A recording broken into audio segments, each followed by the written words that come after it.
열왕기하 4장 1절에서 7절까지 말씀 보도록 하겠습니다.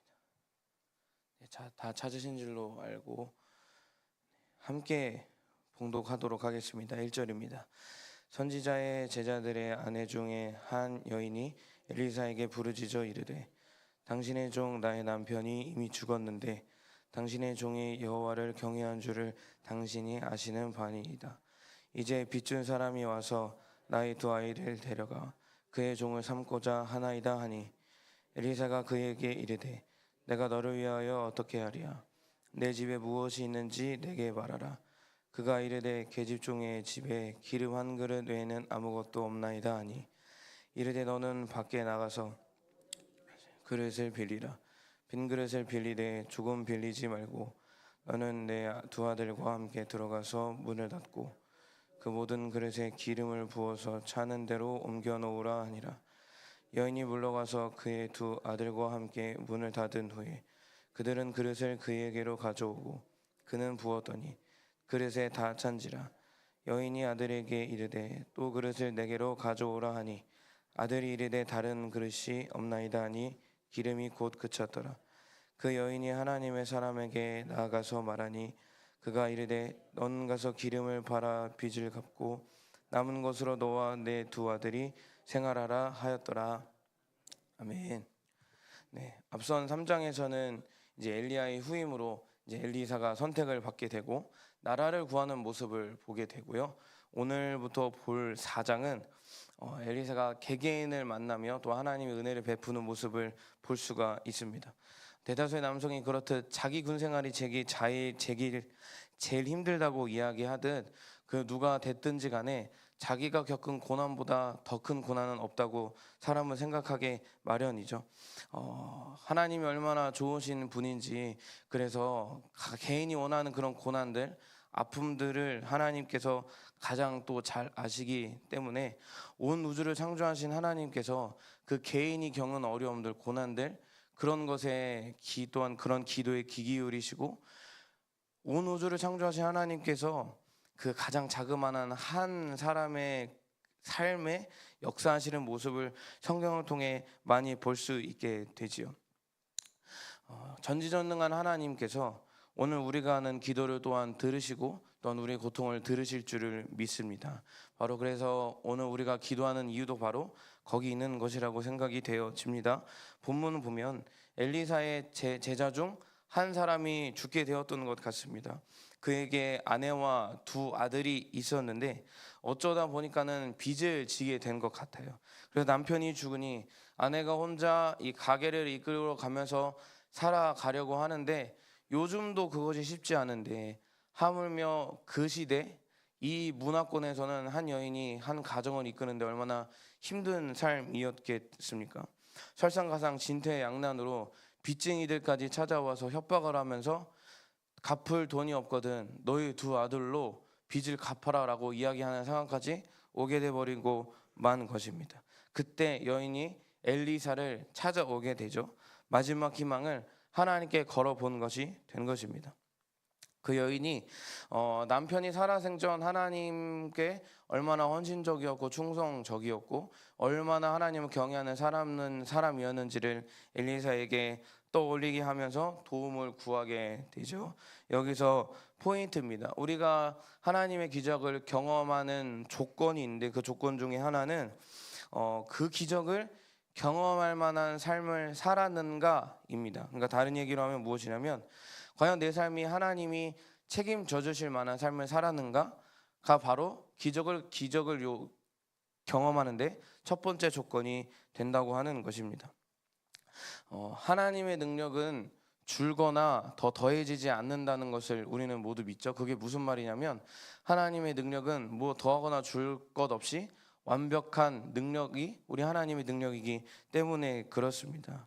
그러니까 누구나 그 기적을 경험할 수 있고 하나님의 은혜를 경험하는 사람은 삶의 모든 문제가 해결될 수 있다는 뜻입니다. 그런데 성경을 보면 이 하나님의 은혜, 기적을 모든 사람이 경험하는 것은 아니라는 겁니다.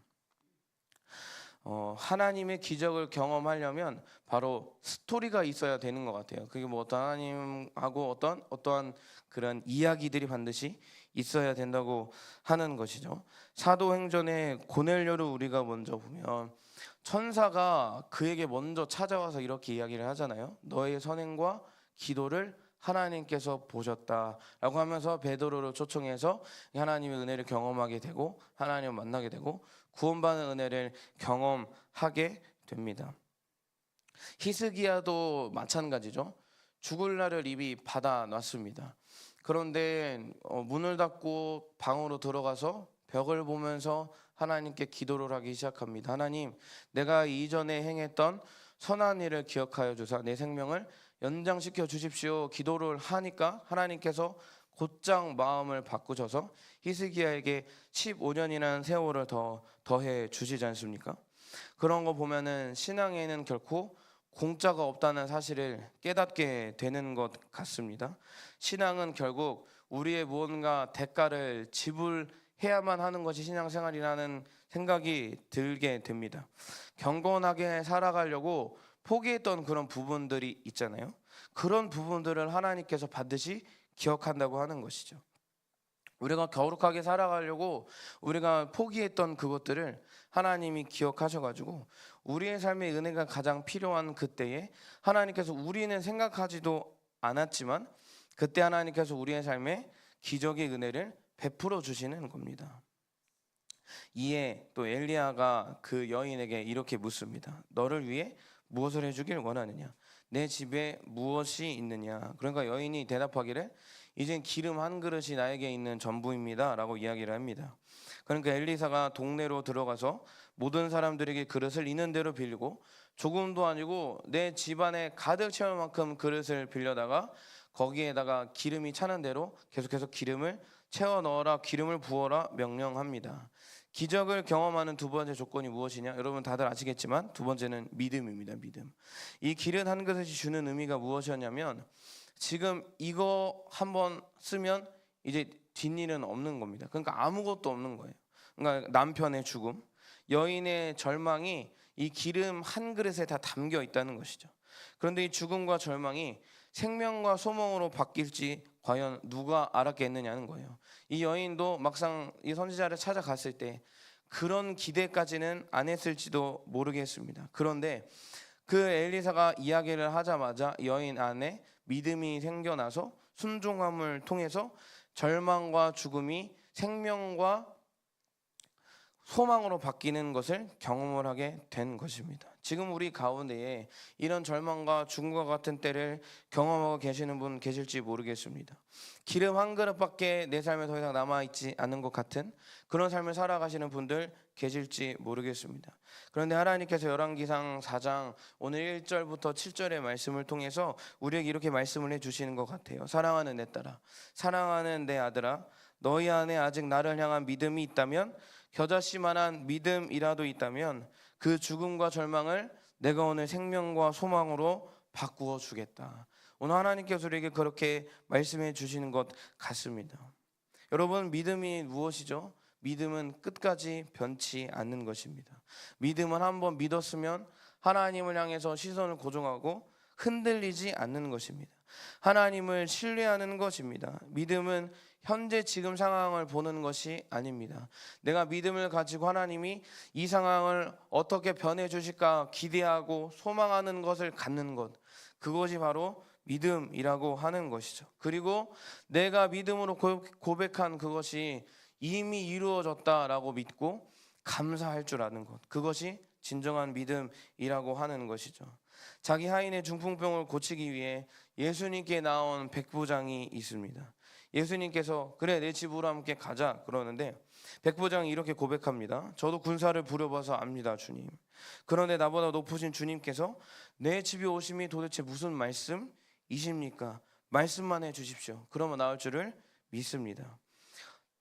저 같으면, 보통의 사람 같으면 어떻게 해서라도 예수님 한번 집으로 모시려고 하지 않겠습니까? 예수님 어떻게 한 번이라도 집에 모셔서 손대게 하고 기도해주게 하고 안수해달라고 그렇게 애걸 복걸을 할 텐데, 이 사람의 믿음은 보통 사람들의 범인의 믿음과는 달랐다는 것입니다. 백부장은 예수님을 정말 믿었던 것이죠. 저분이 하나님이시라면, 태초를 말씀으로 창조하신 하나님의 아들이라면 굳이 우리 집에 올 필요 없지 않은가. 말씀으로 세상을 창조하셨는데 지금 말씀만 하시면 내 하인이 당연히 나올 수 있는 것 아닌가 하는 믿음을 가지고 예수님께 나아갔던 것입니다. 그러니까 그런 믿음이 있으니까 지금 그 상황에 그 고백을 할 수 있었다는 것이죠. 그랬더니 예수님께서 뭐라 그러십니까?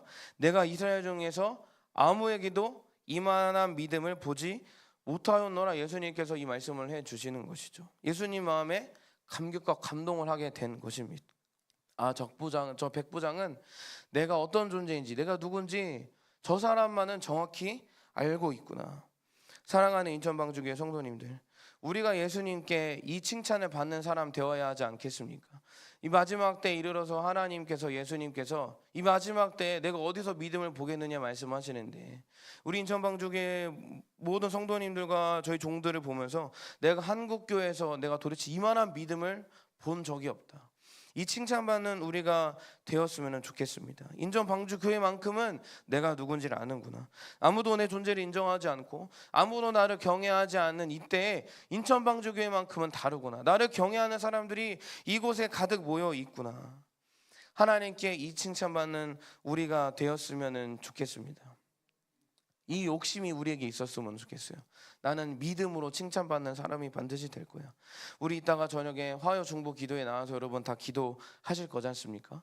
우리 모두가 다 이 믿음을 가지고 이 기적이 일어나기를 기도했으면 좋겠습니다. 우리 담임 목사님 위해서 또한 기도하고, 청년의 때보다 더욱더 강건하시도록 우리가 함께 기도하고, 우리 한우 성도님들 계시는데 한우 성도님들 모두가 완전한 회복을 위해서 함께 기도하고, 돌아오는 주일 새생명 축제가 이제 있을 텐데 300명에 가까운 그런 모든 초청자들이, 새 생명들이 그 영혼들 모두 다 주님께 돌아오게 해달라고 기도하고, 성도님들 각자 삶에 맡은 부분을 있지 않습니까? 사업장들 모두가 다 번창하여서 예수님이 하나님 나라 위에 사용할 수 있도록 우리가 믿음으로 기도한다면 하나님께서 그 믿음으로 하는 기도를 이루어 주시지 않겠냐는 것입니다. 왜냐하면 예수님께서 내 믿음대로 될지어다 반드시 약속하셨기 때문에 그렇습니다. 오늘 말씀 정리하도록 하겠습니다.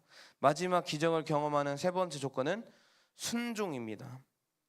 이게 아무리 선지자의 말을 들어도 무슨 일이 일어나겠어, 무슨 기적이 일어나겠어 라고 말씀을 대한다면, 이 선지자를 대한다면 아무런 일이 일어나지 않았을 것입니다.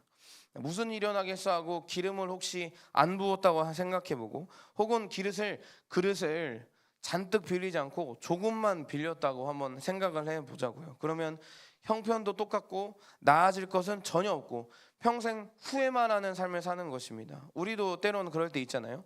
이게 순종했어야 되는데 순종 못해서 후회했던 그런 날들.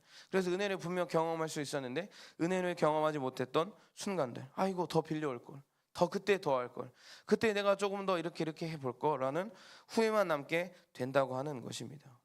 그런데 6절에 보니까 그릇에 다 찬지라 이렇게 이야기를 하고 있잖아요.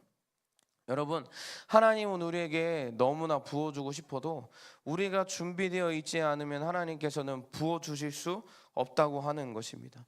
수도꼭지를 돌려야 물이 나오잖아요. 우리의 순종이 바로 그 수도꼭지를 돌리는 행위라고 저는 믿습니다. 뒤에 상수도원이 연결이 되어 있으면 뭐합니까? 열지를 않는데요. 열어야 나올 것 아니겠습니까?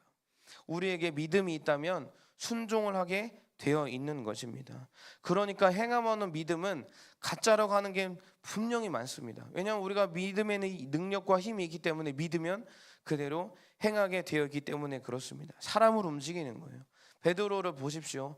물 위로 나를 오게 하소서 주님께 부탁을 합니다. 주님이 물 위로 와라 했을 때 베드로가 그 한 발자국을 내밀었기 때문에, 순종했기 때문에 물 위를 걷는 기적을 경험하는 사람이 되었다는 것입니다. 여러분, 예수님은 절대 우리 등 떠밀지 않습니다. 예수님은 너 이거 해 절대 우리 등을 떠밀지 않아요.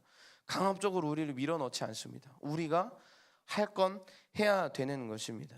사랑하는 인천방주교회 성도님들, 믿음을 현실로 만들기 위해 해야 할 순종을 미루지 않으시기를 축복합니다. 이 단계가 아직 안 되어 있어서 기적이 바로 우리 뒤에 있는데 이 기적을 경험하지 못하는 때가 정말로 많다는 생각이 들기도 합니다. 한 걸음 디드십시다. 오늘 기도함으로써 그 한 걸음을 디드시고 삶으로 돌아가서 여러분들의 삶의 현장에서 순종의 믿음의 순종의 발걸음을 한 걸음 한 걸음 내디딜 때에 주님의 기적이 우리의 삶에 가까운 줄을 믿습니다. 믿음으로 오늘 하루를 기적의 날로 꽉꽉 채우는 우리 모두가 되기를 예수님의 이름으로 축복합니다. 함께 이 시간 말씀 붙잡고 기도하겠습니다. 우리 가장 먼저 기도할 때는 하나님, 우리에게 믿음이 너무나 부족한 것 같습니다. 우리의 믿음 없음을 도와주시사 오늘 주님의 말씀을 반드시 믿는 믿음 허락하여 주시옵시고, 한번 믿었다면, 주님을 신뢰한다면 흔들리지 않고 모든 것 다 맡겨드리는 주의 자녀들 되게 하여 주시옵소서. 그리하여 우리가 또한 순종하고 우리가 그렇게 하나님께 올바르게 반응하는 하나님의 백성들 되게 하여 주시옵소서. 우리 주여 한번 부르고 통성으로 기도하겠습니다. 주여